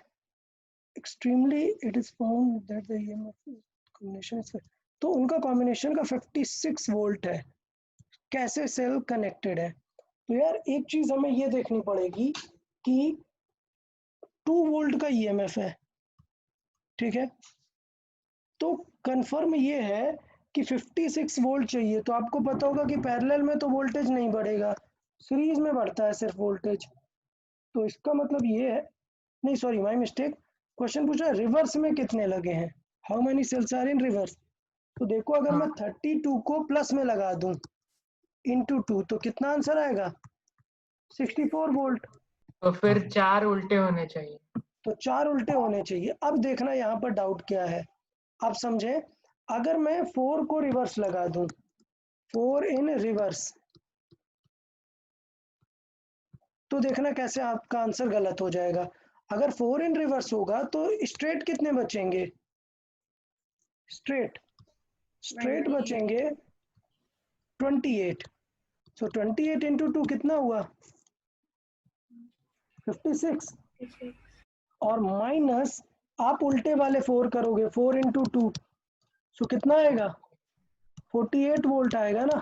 हाँ समझ आया क्या गलती हो गई। सो थोड़ा केयरफुल रहना है कि सिर्फ सब्ट्रैक्शन नहीं है, ऑलरेडी कम भी तो हो जाएंगे ना 4, सेपरेट वाले थोड़े ना माइनस कर रहे हैं, तो इसका मतलब कितने माइनस करने पड़ेंगे, 2 माइनस करने पड़ेंगे। तो ये यार देखो कॉमन सेंस की बात है, 2 इन रिवर्स, तो 2 इन रिवर्स लगा दोगे, सो बेसिकली 4 वोल्ट तो रिवर्स की वजह से कम हो जाएगा, और बिकॉज 2 हटा दिए हैं तो 4 वोल्ट और कम हो जाएगा, सो 8 बचेगा। सो 2 इन रिवर्स अगर लगाएंगे सो स्ट्रेट कितने हैं, स्ट्रेट बचेंगे 30। So 30 into 2 is equal to 60 minus 2 into 2, so ये आ गए 56 वोल्ट। यार सबको समझ आया? सर आप डायग्राम से समझा सकते हो। ओके डायग्राम से यार, मतलब ये डायग्राम वाली जरूरत ही नहीं है, ये ऐसे है, ये सेल्स ऐसे 32 में क्यों डायग्राम मैं बनाऊंगा, लाइक ये 32 सेल्स हैं, सो कितना वोल्टेज हमें दे देंगे ये सेल्स मिलके, 32, 64, हाँ 64 each। ठीक है। अब अगर मैं इनमें से 4 रिवर्स में लगा दूंगा, तो 4 रिवर्स में लगाऊंगा तो स्ट्रेट बचेंगी कितनी, 28, सो मतलब कितना वोल्टेज बचेगा, 56, और 4 मैंने रिवर्स में लगा दी है, मतलब वो सब्ट्रैक्ट करनी पड़ेंगी, सो कितना आंसर बचेगा, 48 वोल्ट बचेगा। तो ये मैं समझाना चाहता हूँ कि 32 में से आपने 2 रिवर्स में लगाई, तो आप ये क्यों सोच रहे हो कि आप 32 इंटू 2 कितना हुआ, 64 माइनस 2 इंटू 2 करोगे, 64 बचा ही नहीं ना, क्योंकि आपने इन्हीं वाले 2 को तो रिवर्स किया है, सो रिमेनिंग तो 30 बची ना सिर्फ। सो 30 इंटू 2 मतलब 60 वोल्ट बची, और उनमें से 2 उनको माइनस कर देंगी। समझ आई ये बात? हाँ सर समझ। मतलब सोचो 30 थे, मैंने 1 रिवर्स कर दिया, कितना वोल्ट बचेगा, 28 बचेगा, क्योंकि 30 में से एक कम हो गया, बचा 29, और एक उसको माइनस भी तो करेगा ना, सो बचेगा 28। पक्का ये चीज क्लियर है ना जो मैं बोल रहा हूँ, सबको बात समझ आ हाँ गई ना, सर एक ऑलरेडी कम हो गया और एक रिवर्स की वजह से माइनस हो गया। ओके चलो 146 देख लेते हैं। ओके सर वो इक्वेशन ही समझे नहीं। देखते हैं। सो a group of n cells whose EMF varies directly with the internal resistance as given equation। Okay तो मतलब ये थोड़ा सा कॉम्प्लिकेटेड क्वेश्चन हो गया, अच्छा क्वेश्चन है, आपको इक्वेशन के फॉर्मेट में दिया है पहली बार कुछ, ठीक है, सब आगे रीड करते हैं। सो a group of n cells whose EMF varies directly with the internal resistance as this are connected as shown in the figure. So the current in the circuit is, ठीक, तो पहले तो हमें ये समझना है कि ये जो इंटरनल रेजिस्टेंस है उनके वजह से ईएमएफ चेंज हो रहा है। ठीक है, उसका ईएमएफ इंटरनल रेजिस्टेंस पे डिपेंडेंट रहेगा। एन सेल्स ऐसे यूज किए हुए। अच्छा, थोड़ा सा इसमें एक डाउट ये रहेगा कि सारी सेल किस टाइप में है, आपको चेक करना है सारी सेल्स। सो लेट्स से ये 1 है, ये 2 है, ये 3 है, ये 4 है और ये Rn है। ओके, ये क्वेश्चन में थोड़ा सा डेटा में मिसिंग है। ठीक है, एक्चुअली इसमें ये नहीं बोल रहा है कि सारी ये 1 2 3 4 सेल्स तो दी हुई हैं, बट बाकी एन सेल्स किस टाइप में है वो चीज़ नहीं दी हुई है। लाइक अगर मैं देखूं, सो 1 है रिवर्स, 2 स्ट्रेट है, फिर 3 है रिवर्स, 4 फिर और अलग है। तो इसलिए थोड़ा सा इसमें क्वेश्चन में डाउटफुल है, हम इक्विवेलेंट नहीं निकाल पाएंगे क्योंकि क्वेश्चन में हमें थोड़ी सी क्लियर नहीं हो रहा। बट अगर मैं सिंपली देखूं तो देखें क्या होगा, सबको ऐड कर लेते हैं। ठीक है, सो ये सर अगर R2 उल्टा लगा दिया तो? हाँ नहीं, उल्टा नहीं लगाना है, सिर्फ चेक कर लेते हैं। जैसे ये बैटरी है प्लस है, ये बैटरी भी सेम है, देखो प्लस ये भी आगे की तरफ ये भी प्लस है, सिर्फ R2 माइनस माइनस। करेगा और ये R1 भी प्लस है। सो अगर ओवरऑल हम देखें तो मैं कुछ ऐसे बोल सकता हूँ कि R1 R2 इन सबको अलग मान लेते हैं अगर,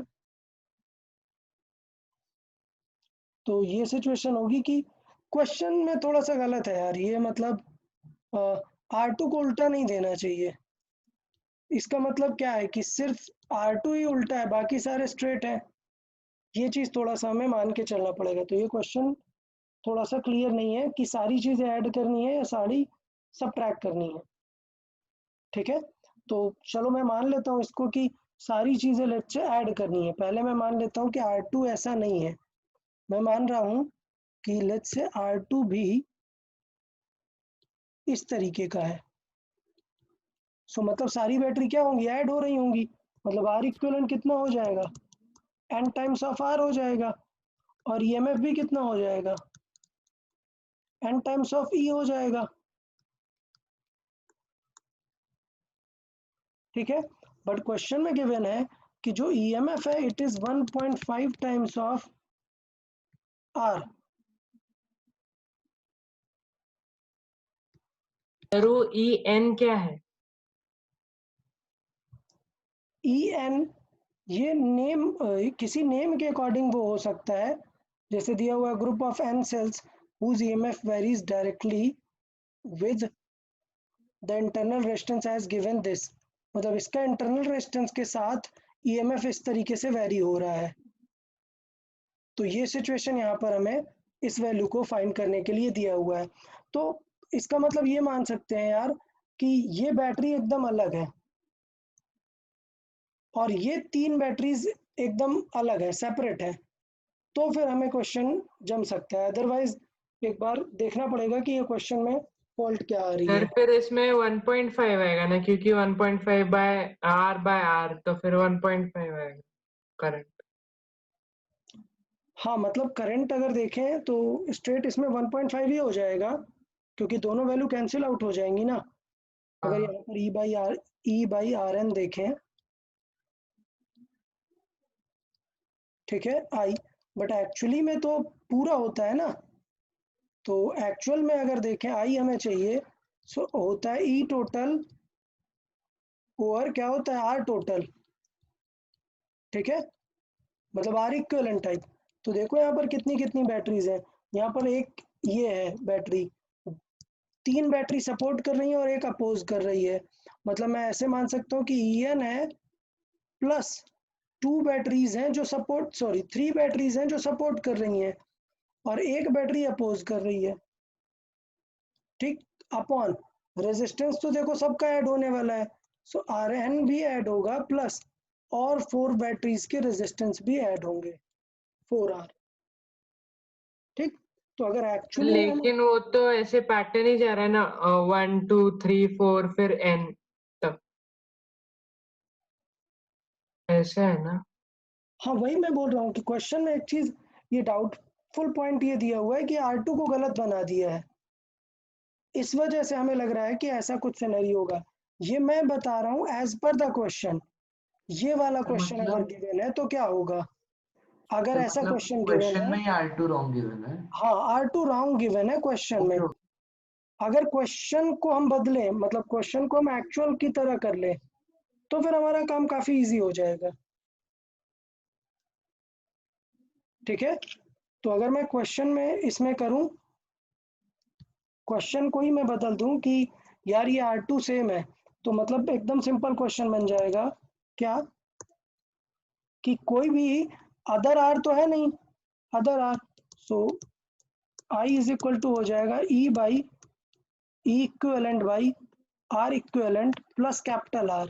कैपिटल R कोई है नहीं, सारी बैटरीज ही कनेक्टेड है, सो सारी अगर बैटरीज कनेक्टेड है so I is equal to क्या हो जाएगा, E इक्विवेलेंट by R R equivalent. Equivalent, R तो 0 है,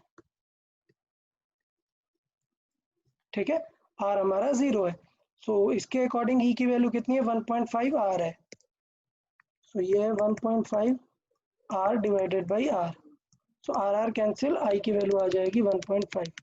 बट तब हमें ये मान के चलना पड़ेगा कि ये R2 मतलब गलत दिया हुआ है और ये सीक्वेंस है 1 2 3 करके ऐसे n तक का एक सीक्वेंस है, तो ये सिचुएशन तब है।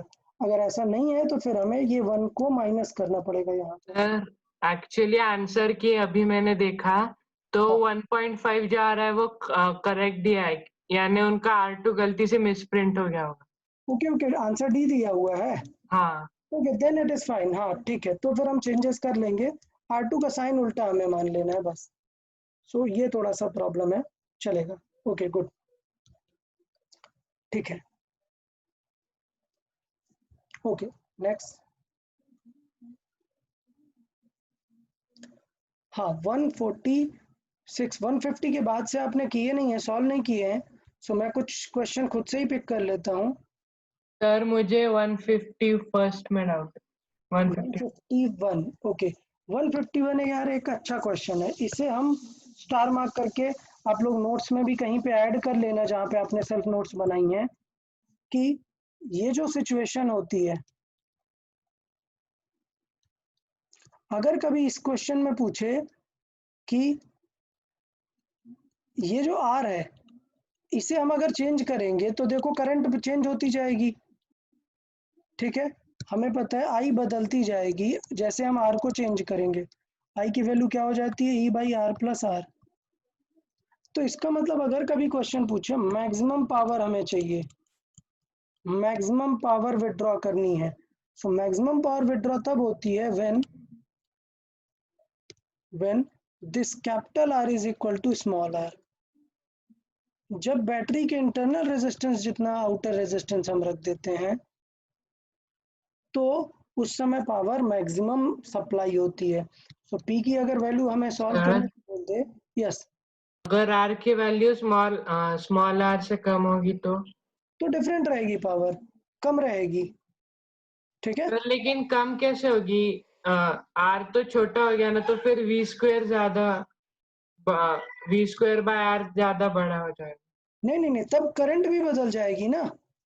अगर हम पावर फ्रॉम बैटरी देखें, ये मैक्सिमम पावर फ्रॉम बैटरी हम निकाल रहे हैं, फ्रॉम बैटरी, बैटरी से कितनी पावर जाएगी तब सोचो, बैटरी की पावर कैसे निकाल सकते हैं, V इंटू आई करके, V मतलब उसका EMF इंटू आई, ठीक है, उसका EMF है E, आई की वैल्यू है E by R plus R। सो इस फॉर्मेट में हम निकाल सकते हैं कि बैटरी से कितनी पावर जाने वाली है, वो किस बात पे डिपेंड करेगी, ठीक है, तो यहाँ से हम उसकी मैक्सिमम पावर भी निकाल सकते हैं कि बैटरी मैक्सिमम कितनी पावर देगी।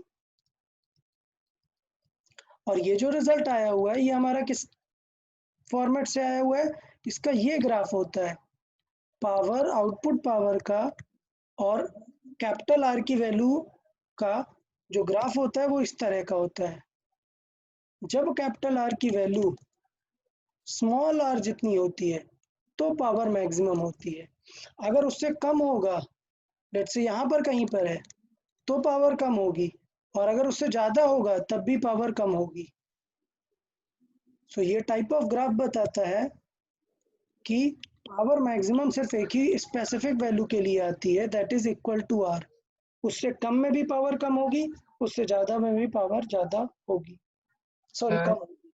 या लेकिन अगर हमने लोड रेजिस्टेंस जो है वो आर से कम ले लिया तो आर इक्विवेलेंट जो है नीचे वाला वो और कम हो जाएगा, यानी पी मैक्स बढ़ जाएगा ना। एक्चुअली जो पी मैक्स है, आउटपुट जो वोल्टेज हम यहाँ पर देखने वाले हैं, जो हम बता रहे थे कि वी के क्रॉस कैसे कर सकते हैं।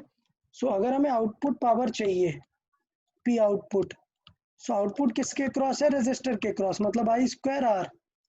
ठीक है, जब आप इस वैल्यू को देखोगे सो ये हो जाएगा E square R upon capital R plus R का स्क्वायर। ठीक है, तो इसमें आपको ये चीज समझना है कि ये एक पैराबोलिक फंक्शन है, स्क्वायर हो रहा है यहाँ पर। तो ये स्क्वायर वाला फंक्शन सिर्फ एक बात पर डिपेंड नहीं करता, आर का मल्टीप्लाई भी है यहाँ पर। सो अगर आप एक जगह पे इस आर को कम कर रहे हो, सो ये वाली वैल्यू भी तो कम कर देगा ना इसे। ठीक है, तो इनडायरेक्टली जो इफेक्ट है वो कम होने लग जाता है। इस इक्वेशन का ही ये ग्राफ है, ये जो आप यहाँ पे मैथमेटिकल इक्वेशन देख रहे हो इसका ही ग्राफ है ये। सो ग्राफ मतलब होता है वो एग्जैक्ट बताता है कि अगर आप कम कर दोगे तो वैल्यू क्या आएगी, अगर ज्यादा कर दोगे तो वैल्यू क्या आएगी। ठीक है, हाँ सर। तो ये एक स्पेशल कॉन्सेप्ट था जिसमें आपको ये चीज अपने नोट्स में ऐड कर लेनी है कि पावर बैटरी से विड्रॉन रेजिस्टर के क्रॉस पावर मैक्सिमम कब होती है? When load resistance is equal to internal resistance.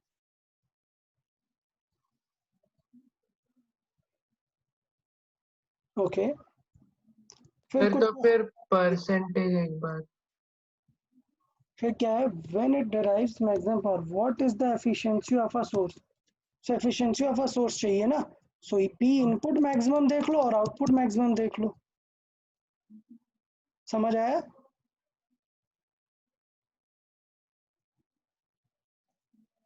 फिर इसमें इनपुट कौन सा होगा? इनपुट जो बैटरी दे रही है, करंट बैटरी कितने दे रही है? अपने ईएमएफ इनटू करंट जितनी, V इंटू आई। ठीक है, बैटरी इतनी दे रही है V इंटू आई, सो ये हो जाता है बेसिकली P इनपुट। ये है P इनपुट और ये है P output. R is equal to R रख के चेक कर लो दोनों की वैल्यू। ठीक है, सो आई गेस 50% आएगी क्योंकि यहाँ पर स्क्वायर करेंगे, सो 1 + 1 2 का स्क्वायर होगा, यहाँ पर 4 आएगा, और यहाँ पर 1 + 1 2 आएगा, 2 and 4 कैंसिल होगा तो हाफ आएगा, मतलब 50% आएगी। ओके,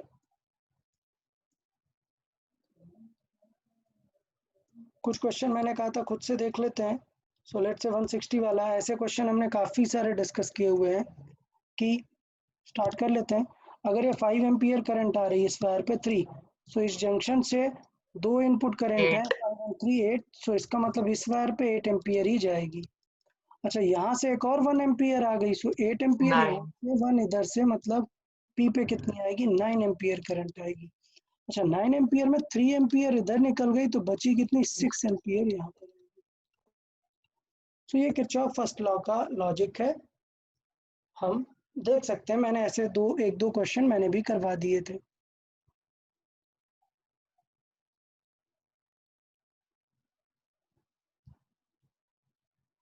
ठीक है, इस पूरे सर्किट में भी देख सकते हैं, फिर से एक बार देखेंगे सारी वैल्यूज फिर से। यहाँ से 20 करंट आ रही है और 50 निकल गई, सो बाकी बची कितनी निकलेगी? 5 एम्पियर यहाँ से निकलेगी। 5 एम्पियर यहाँ से जा रही थी, 3 यहाँ से और आ गई, ये वाली 3 और आ गई, सो टोटल कितनी हो गई होगी? 8 एम्पियर हो गई होगी यहाँ पर। यहाँ से 15 आ रही थी, 5 चली गई वापस, सो 5 अगर चली गई तो रिमेनिंग कितनी बची? 10 एम्पियर बची। अब इधर से 10 आ रही है और इधर से 8 आ रही है, तो टोटल इस वायर में कितनी जाएगी? 18 एम्पियर।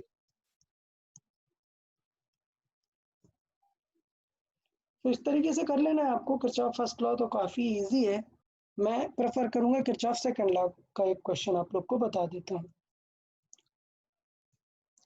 तो 166 ये किरचॉफ सेकंड लॉ का, इसमें सेकंड लॉ की ज़रूरत नहीं है, ये तो बैटरी वाला क्वेश्चन हो गया है। देखें ये डबल बैटरीज हैं, 18 वोल्ट है और R1 ये है, 12 वोल्ट है और R है। बताओ ये वोल्टेज क्या रीड करेगा?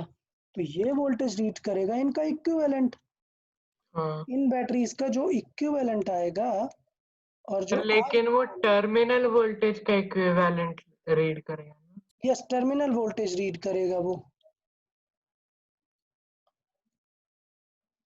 ठीक है। बट प्रॉब्लम ये है कि इसका R कितना है, क्योंकि लॉस अगर निकालोगे आप तो वो तो होगा I into R equivalent, but इसका R कितना होगा? कोई बताएगा वोल्ट मीटर का R कितना? गिवन नहीं है तो क्या मानेंगे? आइडियल आइडियल मानेंगे। आइडियल का R कितना होता है? 0 0 हे पागल हो क्या? आइडियल वोल्ट मीटर का रेजिस्टेंस, एमीटर का 0 होता है, वोल्ट मीटर का इनफाइनाइट। मतलब basically volt meter current loss होने ही नहीं देता है, करंट जाने ही नहीं देता।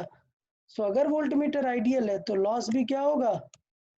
0, क्योंकि जब इनफाइनाइट रेजिस्टेंस है सो करंट यहाँ पर क्या होगी? 0। तो ये चीज समझना है, वोल्ट मीटर अपने से करंट नहीं जाने देता, इसीलिए तो पैरेलल में लगाया हुआ है ना। सीरीज में लगा देंगे तो फिर तो सर्किट ही खराब हो जाएगा। सोचो आपने सीरीज में अगर लगा दिया वोल्ट मीटर को सो सर्किट खराब, करंट जाएगी ही नहीं उससे। अच्छा, तो लॉस की कोई टेंशन नहीं, मतलब सिर्फ ई इक्विवेलेंट और आर इक्विवेलेंट निकालना है। सो आर इक्विवेलेंट निकाल देते हैं। याद है दोनों पैरेलल है, कैसे निकाल सकते 2/3 हैं? R1 R2 से। सो 1 इंटू 2/1 प्लस 2, 2/3। अब बैटरी का ईएमएफ लिख देते हैं, ई इक्विवेलेंट। सो वो था ई बाई आर। सो ई कितना है? 18 वोल्ट बाई आर कितना है? 2, ठीक है।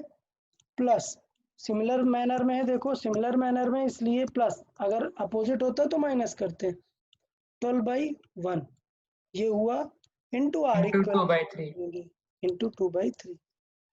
तो आंसर हो गया 6 प्लस 12, सर 9 यस ओके 9, ठीक है 14 ओके। सो 17 ये 21 हो गया इंटू 2/3। सो 3 7 14 आंसर आ जाएगा। तो किसी को इसमें डाउट है यार? बैटरी के पैरेलल कॉम्बिनेशन से रिलेटेड क्वेश्चन है बेसिकली ये। एक बार फिर से समझो। ओके, तो इसमें जो एक अलग से एक्स्ट्रा बात थी वो ये थी कि वोल्ट मीटर लगा हुआ है, हमें मानना ये आइडियल वोल्ट मीटर है। तो आइडियल वोल्ट मीटर की खास बात है कि वोल्ट मीटर में करंट बिल्कुल लॉस नहीं होगा, करंट नहीं जाएगा वोल्ट मीटर में। क्यों? क्योंकि आइडियल का रेजिस्टेंस हम मानते हैं इनफाइनाइट। सो इसका मतलब करंट इस सर्किट में जा ही नहीं रही है, इसका मतलब लॉस बिल्कुल भी हो नहीं रहा है। सो जो ईएमएफ है वही रीडिंग हो जाएगी किसकी? वोल्ट मीटर की। सो ईएमएफ हमें निकालना आता है इक्विवेलेंट का, उसका फार्मूला हमने देखा ही था कि वो हो जाता है V1 by R1 plus V2 by V2/R2 into E1 R equal E2 by R2 into R equivalent. तो इस तरीके से अप्रोच कर सकते हैं। देखिए 168 तो मैंने ऑलरेडी कवर किया हुआ है, 169 देख लेते हैं। देखो 169 भी सिमिलर बैटरी वाले कॉन्सेप्ट पे है। हमें ए और बी का पोटेंशियल चाहिए, मतलब इन दोनों बैटरीज का इक्विवेलेंट लिख दें तो काम बन जाएगा। सो पहले निकाल लेते हैं आर इक्विवेलेंट, वो हो जाएगा 1 into 2/1 plus 2/3 2/3 and E equivalent होगा, मैं फिर से लिखता हूँ E1 by R1 plus E2 by R2 E2/R2 plus जितने भी होंगे into into R equivalent।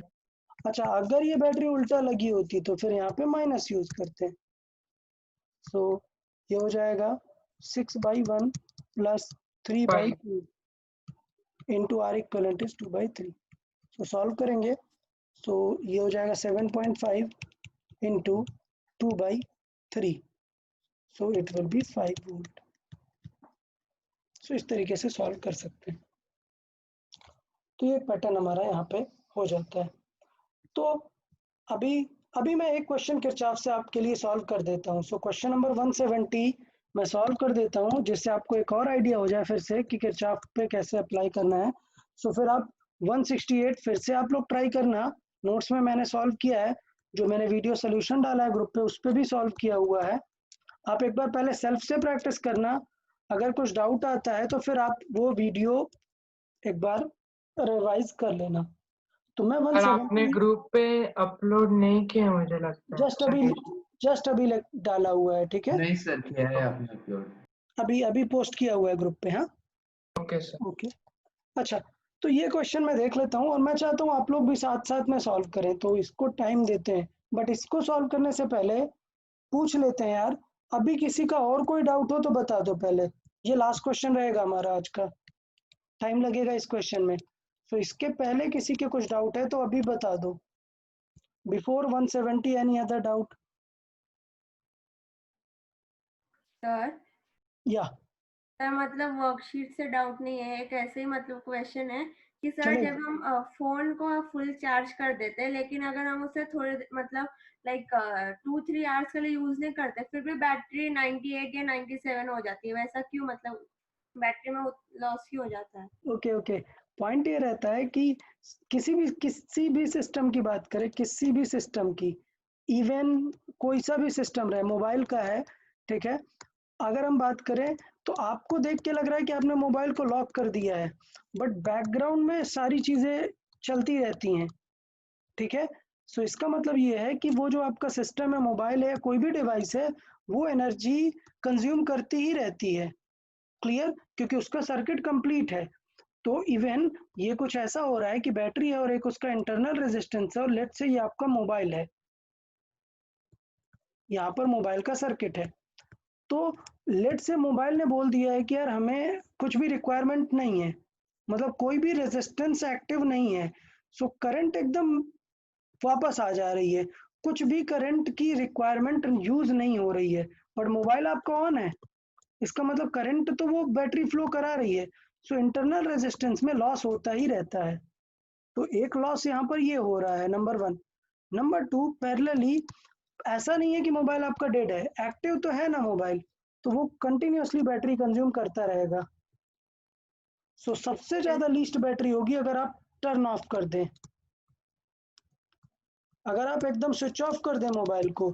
सो अगर आप देखें कि 100 बैटरी है और आप अगर देखो एक लेट से 1 आवर बाद, सो यू विल फाइंड कि बैटरी मैक्सिमम 99 या 98 ही हुई है। लेकिन अगर सिर्फ आप लॉक करके रख दो 1 आवर, सो आप देखोगे कि 95 पहुंच गई बैटरी। सो वो डिपेंड करेगा बैटरी की कैपेसिटी पे। Okay sir. Okay, any other doubt? चले, तो ये क्वेश्चन हम डिस्कस कर लेते हैं। फिर मैंने बताया था कि किरचॉफ लॉ में हमें पहले करंट एज्यूम करनी पड़ेगी, तो कुछ हाँ। एज्यूम कर लेते हैं कि लेट से यहाँ से एक करंट जा रही है I1, ठीक है? अच्छा, क्वेश्चन में कहाँ की करंट पूछा हुआ है? 1 ओम में करंट। तो मान लेते हैं यहाँ से करंट गई है I1 और यहाँ से करंट गई है I2 और यहाँ पर करंट गई है I3। तो इसका मतलब ये है कि I1 के 2 पार्ट हुए हैं, I2 और I3, और हमें क्वेश्चन में फाइंड करना है I3 को।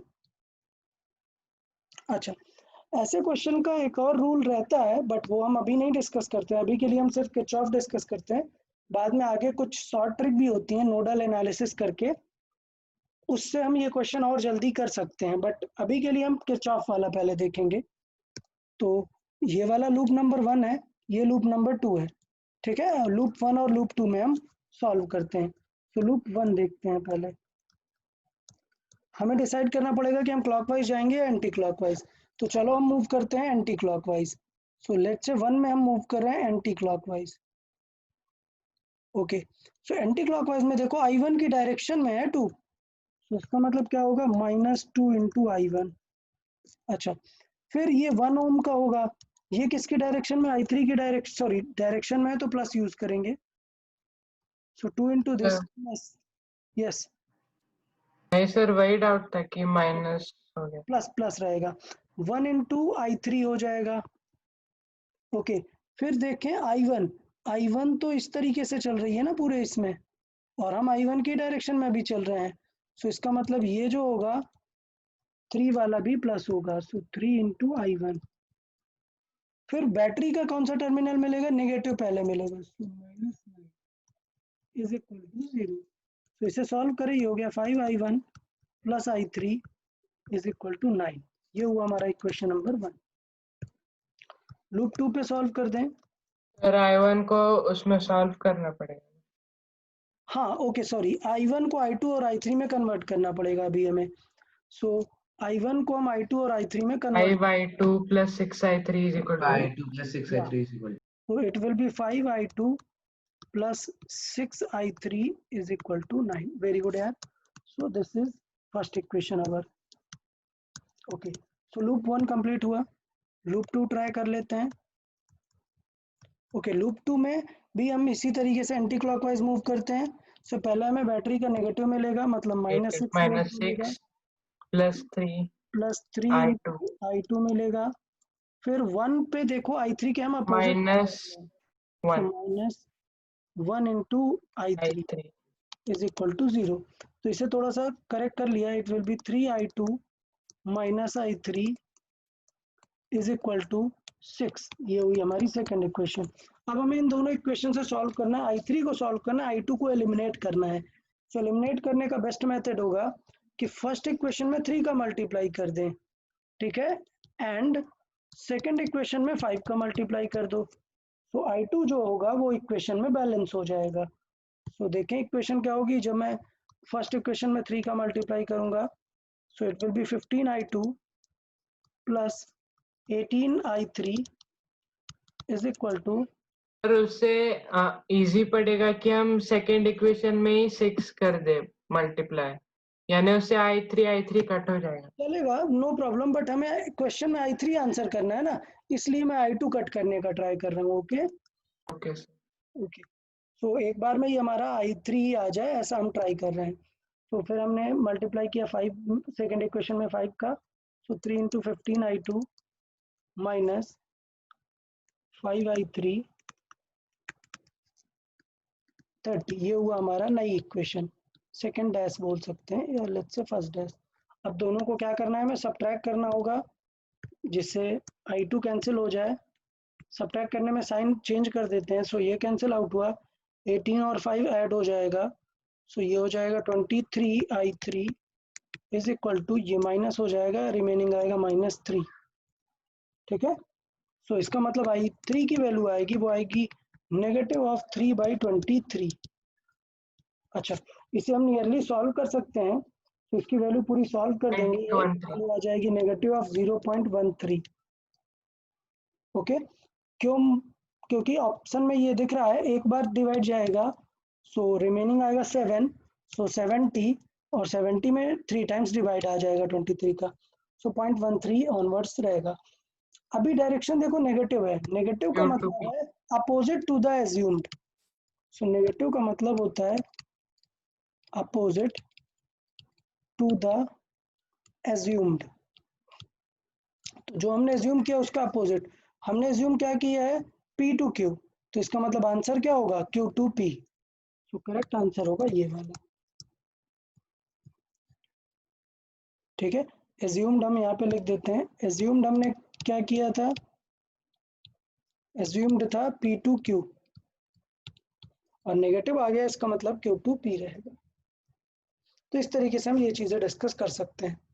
सो बताएं यार, प्रैक्टिस शीट में और कोई डाउट, यहाँ से प्रैक्टिस शीट क्लियर है। नेक्स्ट लेक्चर से हम नया टॉपिक स्टार्ट करने वाले हैं, टॉपिक का नेम रहेगा magnetic effect of current. So magnetic effects of current. उसमें क्या क्या पढ़ेंगे सर? सर आपकी स्क्रीन डेड होगा। हाँ okay, so magnetic effect of current हम रीड करेंगे। इसमें क्या क्या होगा, बेसिकली अभी तक हम करंट का हीटिंग इफेक्ट और ये सारी चीजें देख रहे थे, अब हम देखेंगे कि करंट में मैग्नेट के नेचर भी होते हैं। तो क्लास 8th में आप लोगों ने पढ़ा है ना मैग्नेट, मैग्नेट क्या होता है, कैसे अट्रैक्ट करता है, वो सब हम सारी चीजें देखेंगे, टेंशन नहीं लेना है, हम सारी चीजें फिर से अच्छे से स्टडी करेंगे। सर और ये दोनों चैप्टर रिलेटेड है क्या? ज्यादा रिलेटेड नहीं है, सिर्फ इतना रिलेटेड है V is equal to I R, बस इससे ज्यादा बेसिक यूज नहीं है। फार्मूला। हाँ बस ओके ठीक है। इससे ज्यादा यूज नहीं है कुछ, क्योंकि इसमें मैग्नेटिक पढ़ना है तो टेंशन नहीं लेना, एकदम अलग रहेगा ये। ओके चलो यार, तो आज का डिस्कशन यहीं पे करते हैं, कंप्लीट करते हैं। आप एक बार रिजल्ट ये वीडियो लेक्चर जरूर देख लेंगे, सोल्यूशन का, प्रैक्टिस का, जो टेस्ट का मैंने सोल्यूशन डाला हुआ है। और बहुत सारे स्टूडेंट्स को मार्क्स कम भी आए हैं, 50 से कम भी स्टूडेंट्स हैं काफ़ी, तो उन लोग को मार्क्स इम्प्रूव करना है। ओके मानो तुमने टेस्ट नहीं दिया था। हाँ सर। ओके टेस्ट दे दो, अटेम्प्ट कर लो, टेस्ट बेटर रहेगा। हाँ सर, मैंने प्रैक्टिस मतलब रफ में की है।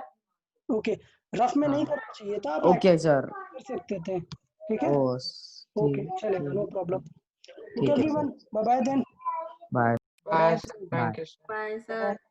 Bye, good bye everyone. Good bye.